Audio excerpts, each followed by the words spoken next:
Hi dears, welcome to our channel. இன்றைக்கி நம்ம பார்க்க போகிறது ஐ ஹாவ் 100 lives. இது யார் எழுதியிருக்காங்க அப்படின்னா ஸ்ரீ அரபிந்தோ. இவங்க எப்போ பிறந்திருக்காங்க அப்படின்னா 15 ஆகஸ்ட் 1872. எப்போ இறந்துருக்காங்கன்னா 5 டிசம்பர் 1950 இறந்துருக்காங்க. இவங்க ஒரு Indian philosopher, yoga guru, Maharishi, poet and Indian nationalist. இவங்க வந்தே மாதரம் அப்படிங்கிற நியூஸ் பேப்பர் சேனலில் எடிட்டராகவும் ஜேர்னலிஸ்ட்டாகவும் ஒர்க் பண்ணியிருக்காங்க. இந்த போயம் வந்துட்டு 3 ஸ்டான்ஸாகவும் அதுக்கப்புறம் ஒரு கம்ப்ளீட்டும் வந்து கொண்டது. அடுத்தது இதோட ரைம் ஸ்கீம் வந்து என்னென்னா ஏபிஏபி சிடி இஎஃப்இஎஃப் ஜிஜி.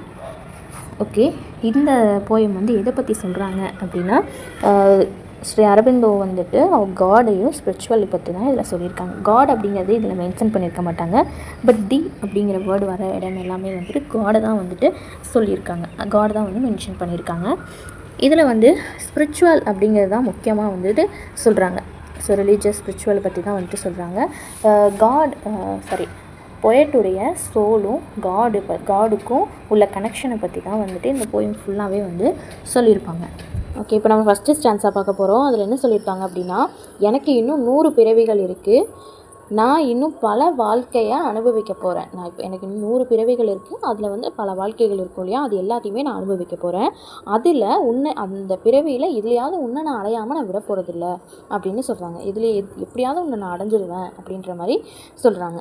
இதில் என்னோடய மனசு வந்துட்டு நிறைவடையலை, என்னோடய மனசு சாட்டிஸ்ஃபேக்ஷன் ஆகலை.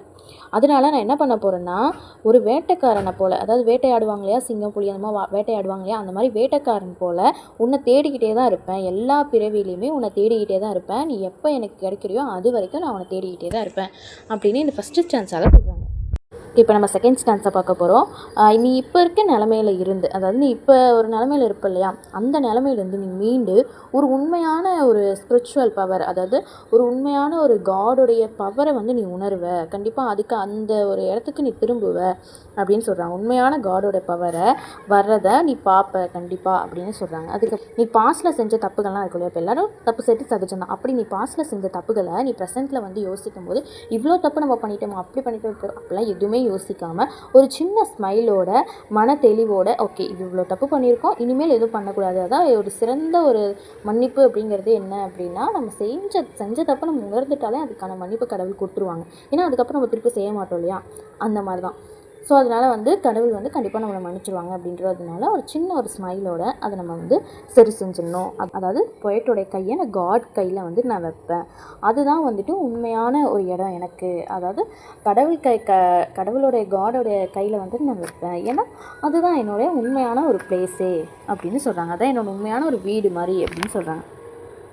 ஓகே, இப்போ நம்ம தேர்ட் ஸ்டான்ஸாக பார்க்க போகிறோம். அதில் என்ன சொல்லியிருக்காங்க அப்படின்னா, உன்னோட ஹாப்பினஸ் தான் எனக்கும் ஹாப்பி. உனக்கு எது ஹாப்பினஸோ அதுதான் எனக்கும் ஹாப்பி. இப்போ நீ எனக்கு வந்து நிறைய ஹாப்பினஸ் வந்துட்டு தந்திருக்க, நிறைய கஷ்டங்களையும் தந்திருக்க மாதிரி கடவுள் வந்து நம்மளுக்கு நிறைய ஹாப்பினஸ்ஸையும் தந்திருப்பார். நம்ம என்ன பண்ணுவோம், கஷ்டம் வரும்போது அந்த பங்கு வந்துட்டு நம்ம ஆப்போனண்ட் நீ தான் தப்பு பண்ண அந்த மாதிரி சொல்லுவோம். சந்தோஷம் வரும்போது என்னால் தான் சந்தோஷம் வந்துச்சுன்னு சொல்லுவோம். அதே மாதிரி தான் நம்ம காடுக்கிட்டே நடந்துப்போம். கஷ்டம் வரும்போது மட்டும் தான் கடவுளை தேடி போவோம். சந்தோஷம் வரும்போது கடவுள்லாம் வந்து நமக்கு கண்ணுக்கே தெரிய மாட்டார் இல்லையா. ஸோ அப்படிலாம் இல்லாமல் ரெண்டுக்குமே கடவுள் தான் வந்துட்டு தப்பு செஞ்சாலும் அதுக்கான ரெஸ்பான்சிபிலிட்டிஸும் கடவுள் தான் நம்மளை இப்படி இயக்கிட்டு இருக்காரு, நம்மளை சந்தோஷப்பட வைக்கிறதும் கடவுள் தான் அப்படின்னு சொல்லிட்டு அதை வந்து நம்ம புரிஞ்சுக்கணும். அப்புறம் எனக்கு பிடிச்சவங்க இருப்பாங்க இல்லையா, அப்போ எனக்கு பிடிச்ச திங்ஸு, எனக்கு பிடிச்ச பீப்புள்ஸ்லாம் இருப்பாங்க இல்லையா, அவங்கள நான் வந்து பார்க்கும்போது, அவங்க கூட நான் இருக்கும்போது எனக்கு ரொம்ப, அதாவது நம்ம பிடிச்ச விஷயங்கள், பிடிச்ச வேலை அந்த மாதிரி செய்யும்போது நம்ம மனசு ரொம்ப சந்தோஷமாக இருக்கும், ரொம்ப பீஸ்ஃபுல்லாக இருக்கும் இல்லையா. அதான் இங்கே சொல்லியிருக்காங்க. அந்த மாதிரி விஷயங்களை நம்ம பண்ணும்போது நீ என் கூட இருக்கிற மாதிரி, அதாவது காட் என் கூட இருக்கிற மாதிரி ஃபீல் பண்ண முடியுது. அதுக்கப்புறம் என்ன சொல்கிறாங்க அப்படின்னா, நமக்கு பிடிச்ச விஷயங்கள், அதாவது எனக்கு பிடிச்ச வேலையை ஏதாவது பண்ணும்போது அப்போது நீங்கள் என் கூட இருக்கிற மாதிரி ஒரு ஃபீல் ஆகுது. நீங்கள் என் கூட காட் வந்துட்டு நம்ம கூட இருக்கிற மாதிரி ஒரு ஃபீல், பீஸ்ஃபுல்னஸ், கம்ஃபர்டபுள், அது எல்லாமே வந்துட்டு நீங்கள் என் கூட இருக்கிற மாதிரி எனக்கு ஒரு ஃபீல் ஆகுது. லாஸ்ட் கப்லெட் தான் நம்ம பார்க்க போகிறோம். நான் உண்மையாகவே வந்துட்டு உன்னை தொடர நாள் வந்து வரும், அதாவது உன்னை பார்க்கக்கூடிய நாள் வந்து வரதான் போகுது, கண்டிப்பாக வரும். அந்த நாள் வந்துட்டு எனக்கு எப்படி இருக்கும் அப்படின்னா, அந்த நாள் வந்து வரதான் போகுது. அது வந்து யாரோ ஒருத்தவங்க ப்ரீ புக் பண்ணி என்னை ஒரு இடத்துல உட்கார வச்சுருக்காங்க. அது எப்படின்னா வந்துட்டு ஸ்டார்ஸுக்கு இடையில எனக்கு ஒரு சின்னதாக ஒரு இடம் புக் பண்ணி வச்சுருக்காங்க. ஆல்ரெடி ஒருத்தவங்க இது நடக்க தான் போகுது அப்படின்னு சொல்லிட்டு புக் பண்ணி வச்சுருந்தா அந்த விஷயம் எப்படி இருக்குமோ அது வந்து எனக்கு வந்து ஸ்டார்ஸுக்கு இடையில எனக்கு ஒரு இடம் பெற்ற மாதிரி, அது கடவுள் வந்துட்டு எனக்காக அந்த ஒரு இடத்த வந்து கொடுத்த மாதிரி எனக்கு அது ஃபீலாக இருக்குது அப்படின்னு சொல்லிட்டு இந்த போயட்டை இப்படியே வந்துட்டு இவர் முடிக்கிறாரு.